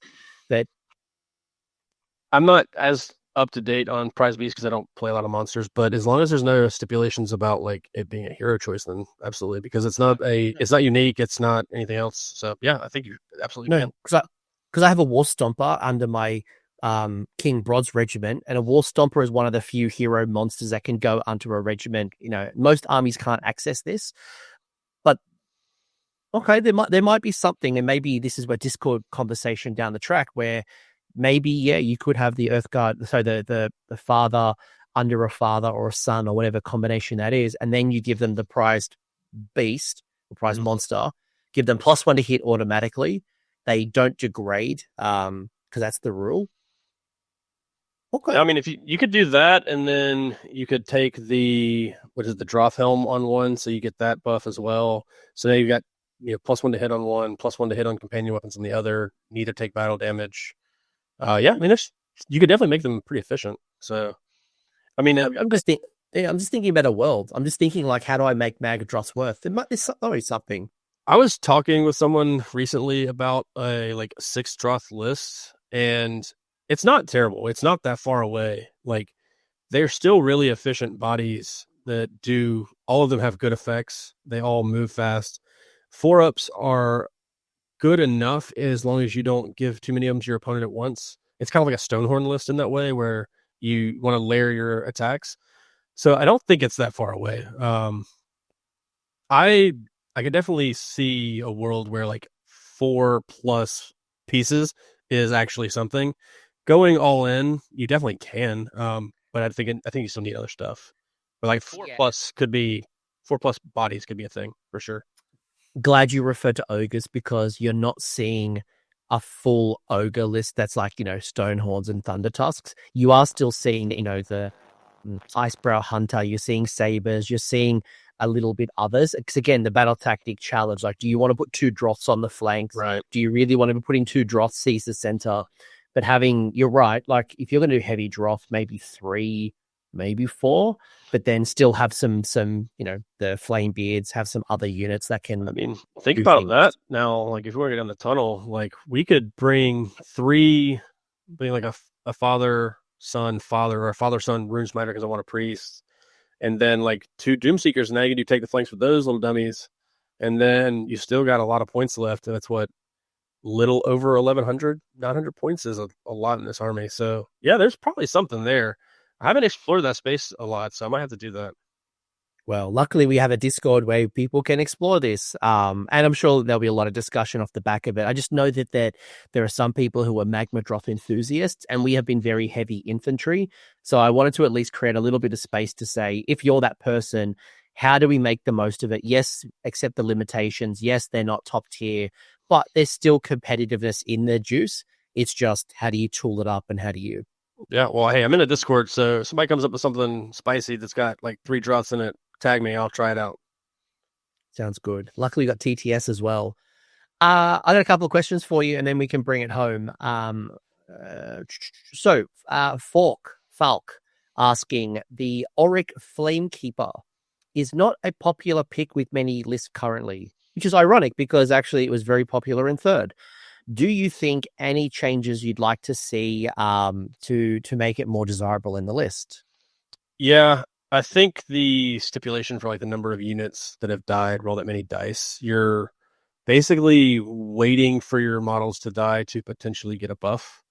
And so it doesn't feel great. I'd love to see that be like, if any friendly units have been destroyed, roll a dice. And if it's like a 4-up, do this thing. If it's this many units have died, roll this. So something that doesn't require me just to like wait for half my army to be dead to potentially get a buff would be great. Because everything that he does and the effect step past the rolling the dice is good. +2 to charge is amazing. +1 to damage is amazing. His points are in a good spot. I don't like these types of effects. So I'd just love to see it changed to like if 2 units have died, you need a 4. If 3 units have died, you need a 3, something like that. So it's just a little more consistent. But something that you can access from the beginning of the game. If any friendly units have been destroyed during the battle, so the rule has changed. I haven't looked at Auric Flamekeeper for a while, and if I remember the old rule, wasn't it based on like the amount of models that died within like a certain range? Every time a model died in a unit like within 6, you got a point, and like when it got to 6, you could spend those to do a thing. So it was way more consistent. You saw like multiple of them all the time. But now like this dice roll has to be equal or less than the number of units that have died. And so you're waiting until you don't want to try this effect until you've got 3, 4, 5 units dead, because it's not a reliable roll. And then if you mess it up and you miss it, then you got to wait. So like you're bringing these like really dead points for a while. When that slot is so competitive in this book, the hero slot is so competitive. So if you change that to just like a roll a 3-up, it's got a good effect. Or if you say like, if a Fyreslayers unit has died, now you can roll the 3-up, do this thing, it probably sees some play. Yeah. I'm just rereading the rule, and as much as I do, that's like the old rule, because it relied on your units dying, and you had 2 wounds each. So they made it hard to like. It's not like you had these 1 wound models where like it was easy to get that attrition. This seems even harder, and I don't like it. It's too many steps for something that just isn't like it's. The effects are okay, but it's just too many steps to get there. And even the old effect, like, yeah, you might not get it turn 1, but like turn 2, your units are in combat. You can put it in near multiple units and like feed it like over and over and over. I played against Fyreslayers a lot in 3rd edition, and it was never a problem getting it to 6. Like no, because you take multiple of them, and they were cheap enough to get, because you had the sub commander rule. You could just have 2 or 3 of them, and eventually you'd get the ability. Yep. 110 points. Yeah, I think you're right. I think if it was like a 3-up or a 4-up, it's I mean, like 110 points is not an unfair price for that type of effect if it's a 3-up, right? 110 points isn't too crazy, but it's a very competitive slot in the army. Battlesmiths, Rune Fathers, the Berserkers, the Priests, and then it has this like very wordy, hard to access ability. I can't say if I was a Fyreslayer player, I'd be drawn to that War Scroll in its current iteration. All right, a couple of other burning questions. what heroes do you almost always include in your Fyreslayers lists, and why? I will never leave home without a Rune Master. Enhancing your battle trait for doing something you already want to do, which is chanting prayers, is automatic. Even at like 170, you would take him. So I always leave home with him. I really like the Battlesmith. I know a lot of people were down on for a while, but 100 points for 9 dice rallies and some OC manipulation is good. He hits okay in combat if you have to like double fight him. And then I really like the Rune Father. And when I play the Magmadroths, I start with a Rune Father, but my second choice is always a Rune Smiter. Because again, our prayers are so good. So I want access to priests, even if I'm playing like a punchy fire dragon. I don't play the Berserkers a lot. I should, because they're really cool, especially the Grimwrath Berserker. The Grimhold Exile is a space that I'm exploring a lot right now. I think what he offers to like a Footslug army is really good. But I take the Rune Master, the Battlesmith, the Rune Father in that order is like how I start my lists. Just rereading the Grimhold Exile. It's a cool model. Like, I actually really like this model a lot. Yeah, I mean, he's got that like once per game ability that he can just accidentally kill things that he has no business killing, which is really cool. But what I like about the Grimhold Exile is he fits into like a sub-commander slot. You can take him as that like second hero somewhere. He's got decent damage with 5 attacks that are Ren 2/2 base. And you can give him the double fight from the prayer. He takes all the buffs because he's Fyreslayers infantry. And then he gives 3 units reroll charges. So that turn where you're really going to send your army and you're like taking run and charge, you can run and charge, reroll charges, and then like he can double fight. So he's a really good utility piece. There was a world where I was like pre-LVO exploring taking him over the Battlesmith, but I valued the rally a little bit more. The 3 reroll charges is so good. Like that is very good. It is. Like now that you move 6, run and charge, free rerolls to charge, especially in a CP hungry army. Like it's a very, very good effect. Like I said, I valued the durability and OC control because of the mission pack of LVO, but I did explore that space with the Grimhold Exile, and he's a sweet model. And there's an example when we were talking earlier about offense, defense. Okay, there's one small switch between the Battlesmith versus the Grimhold Exile that you can turn a little bit more offensive, but keep that core. Yeah, exactly. All right. The last question, I think we've answered. There's 2 questions. I think I'll ask the second last question in case you add anything more to this, although I think we've kind of acknowledged it, where Fyreslayers generally are a slow army with low armor saves. What tips would you give a new player to compensate for these shortcomings? Yeah, we definitely talked about it, but I can break it down pretty directly to that question, in that deployment is the most important part of the game for your army. TTS is a great tool for this. You can practice deploying on every map, figuring out where you're going to start your forge, where you're going to deploy your units, etc., and then flex to your opponent. But you have to get that right, because that's how you compensate for your lack of speed. Is you start in the right place. You don't have to go to it. And then the way that you build durability into the army is, I've done it through wound density, but it's really actually in the battle traits and the war scrolls and the prayers.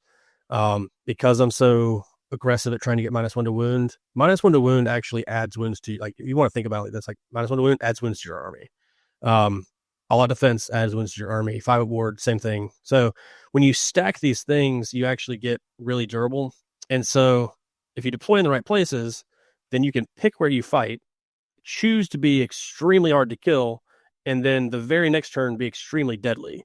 So that's what I would say. I mean, just really focus on deployment and where you're going to set up, where you're going to go, have a plan, and then work hard to get to those enhanced runes, because +1 to save 5 up ward army wide cannot be measured, especially if you're like giving an opponent a double and you've got multiple -1s to wound up. Like, it breaks people's hearts when their Agrodon Lancers don't kill Flameseekers. Yeah, you look at the durability of, let's say, Soul-like Gravelords, or and then you dial up the fact that you've also got the minus to wound aura. Death doesn't really have that. It just makes you super tanky. Super Yeah, tanky. it's actually it's a really tanky army. It surprises people, but like that's why I take the Flame Seekers, right? Like they start at 5-up saves instead of 6-ups, on a bunch of attacks. So you can really get a lot of extra value there. And if you kill your opponent's army, they can't kill you back. I like that theory. The destruction player in you. Two-parter. Bring us home, two-parter. So, first part, we're looking into the future, the far distant future, when Fyreslayers gets that battle tome. What would you like to see from a battle tome perspective, maybe of existing things? Like, we'll talk about like a future unit in a minute, but like, is there anything that you'd like, maybe like a particular unit that like the Flame Keeper that we think will probably miss the mark right now, or is there anything that you'd like to see with the existing suite? I mean, I think there's very minor changes I'd like to see in points, but without that, I am pretty happy with what we have now. I'd like to see the Hearthguard go from 12 inches to like 16 inches. I think 12 inches is like their only hindrance because you deep strike them outside 9. Somebody hits a good redeploy, you can't shoot anymore. And they're like magical fire missiles. So 18 is not that, or like 16 is not that long. I'd like to see that. I would love to see I'd love to see the 5-up ward next to heroes stay on the Hearthguard. I think it's a really undervalued piece that people forget. When you have those heroes next to those units, they have the 5-up ward. I want to see that stay. And yeah, I mean, I'm pretty pleased with this book or with this index. Like I said, when 4th edition came out, I was really happy with it and started looking at it. And then the points changes. There's not a lot with it currently outside of like some adjustments of Magmadroths that are really needed. I mean, every unit serves a function in this book, which is as most as you go for. So let's talk about the future, and Games Workshop's going to release a whole bunch of new models for you. We started teasing this earlier in the episode. What do you want to see? Big brain this. What type of things? We talked a little bit about Cav, some Droth style Cav. Anything else? Yeah, there's 3 things that I'd like to see. Well, 3 additional things I'd like to see from a model's perspective. In addition to like Droth Cav, like a medium like Morbeg style unit, I'd like to see a Squig Herd style unit of the little baby Droths because they're just super cool. And I think it's a unit that would fill a nice niche in the book in that you get like a screen that is buffed by Magmadroths. So it takes that other side of the battle tome to a different level because now you've got these 2 units that like coincide from like sharing abilities. It was really cool when they like the Flame Seekers came out, they could like teleport around next to each other. Like that balance is great. I would like to actually see a bigger Magmadroth because I'm a greedy Fyreslayer, and like I want like a fire giant. It's like a Magmadroth, like fighty dude with like a big old warhammer or something. And then I want to see like a 3-up save battle line style Fyreslayer unit, like something that is like molten armor infantry with like big broad shields and hammers. Very like bigger than the dispossessed stuff from cities though. Like something that's on like a 40 mil, like ogre size. I just had an idea. So I agree with you wholeheartedly, right? It's bringing up a model. I'm bringing up an old GW model that people haven't probably seen, but I wonder if there's something in this. Bear with me, folks. Bear with me. All right.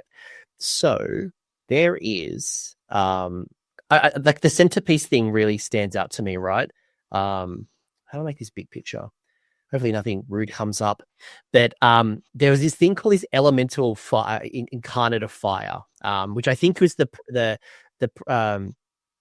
where the Kronspline has come from back in the ye old days. There was 2 of them. There was meant to be a 3rd, but anyway, it's basically the embodiment of fire. And when I think of like a big centerpiece, lava, fire, whether it's something that's like an avatar that's been built in the forges, whether it's something that's come from like the lava pits, whether it's something, and I don't want this particular model. I'm not saying bring this model back from Forge World, but like I would love to see much more centerpiecey, and whether it's an avatar, whether it's a construction, whether it's something. Something that the army lacks, right? Like they don't have a big centerpiece model because the Magmadroths are all so similar. Like you're just changing the rider and the chair a little bit.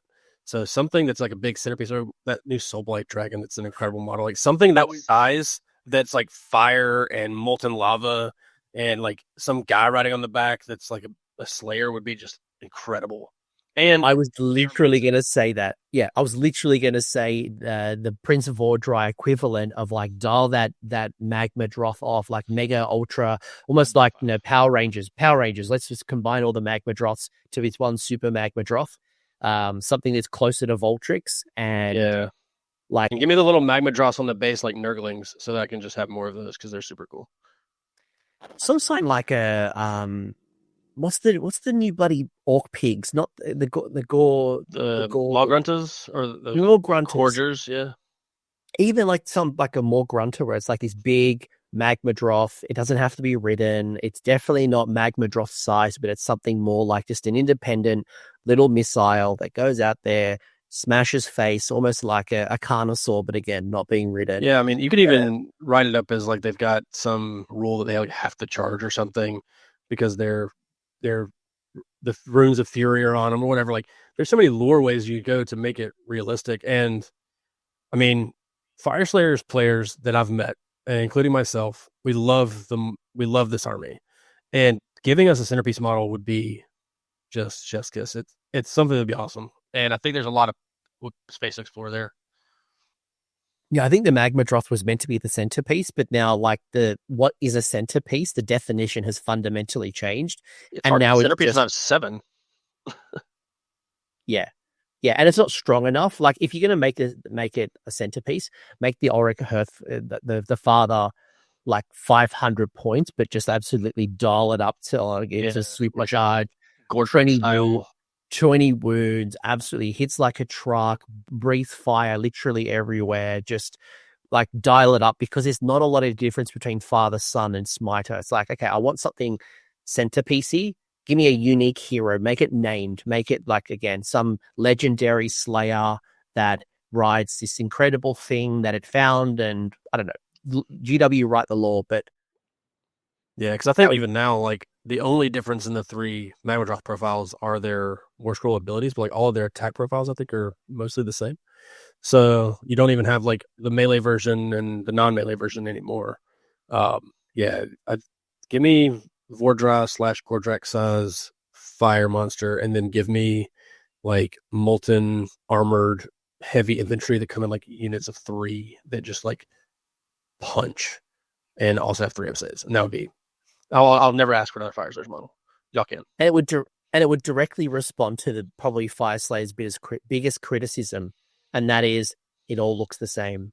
Yeah, they're very different. Anybody the difference between the 3, but the 3 infantry troops. You ask people the difference between the 3 Magmadroths. On one hand, it's great for modeling because it's like I just have 3 and it doesn't matter. But then on the flip side, it's like really can't tell the difference. There's not a lot of character. Yeah. I always constantly have to remind people like this unit ends here, this unit ends there. They do like it looks really cool when they're all together, but from a gameplay aesthetic space, like it would be cool to have something that's like clearly different. And something more interesting to paint. Let's be honest. Like if I look at your list, no offense, but I'm not inspired to go being like 60 to 80. Yeah. So I hit it like the week before LVO, and because I only had like Magmadroths painted up until that point. And so I just sat down and grinded it out. Easy, but boring. Thank you, Contrast Paint.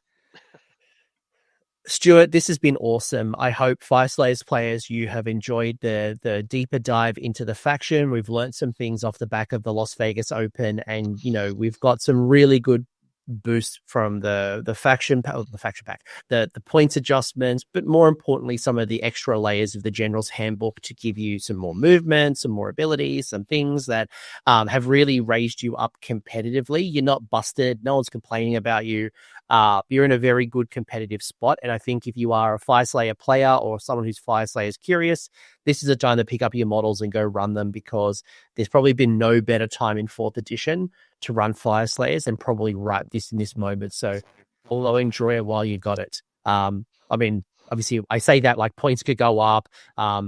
Who knows like what happens with the honor guard? Like when you lose a +2 move, the infantry is going to feel slower and you may not enjoy it. So It's a great time to play Fyreslayers. If you've been thinking about it, do it now for sure. Anyone you want to shout out, you want to say hello to before we bring this home? Yeah, I mean, I definitely got to shout out the Dojo. All my guys back home helped me get ready for these events and help me be the player that I am. So couldn't do it without those guys. And then just want to quickly shout out not just Gaming, the store near us that helps us like really, really get ready for events by ordering models and stuff. And really a big deal for us. Who are they? It's not just Gaming, and it's a local store to us, but they are instrumental to us being able to have armies ready for events. That's awesome. Good to hear that stores are supporting, and we've obviously got a bunch of affiliate partners who help here, but it's great to hear so many communities being supported by their game store. We say pay where you play, right? Like, yeah. go support these people, because without them, you're not going to have the bricks and mortar. You're not going to have the tables to play. So support where you play. I got into tabletop games by walking into a store one day and somebody being nice and showing me some cool stuff. So support your local store for sure. And that store is a big deal for us. Spaces are getting smaller and smaller. It's becoming harder and harder. So yeah, support where you can. Stuart, you are in my Discord, so we'll make sure that, we'll keep the Fyreslayers conversation continuing. Thank you for your time. I hope you enjoyed it. I hope you picked up a few things, and I can't wait to see those Droth Cav. Yeah, I'm looking forward to it. Thanks for having me, Coach. No, mate. Cheers. Thanks, everyone. Bye-bye. Thanks for hanging around until the end. I hope you enjoyed that video and you walked away with a few new ideas. Now, if you did, I would love it if you pressed like on the video, as well as left me a comment with your thoughts. The conversation will continue over on Discord, and the link is down below in the episode description. I also want to give a massive shout out to the AoS Coach patrons and YouTube members who are supporting the channel and the growth that you're seeing here. So cheers, you are all bloody legends. And until next time, don't roll a double one on a spell cast.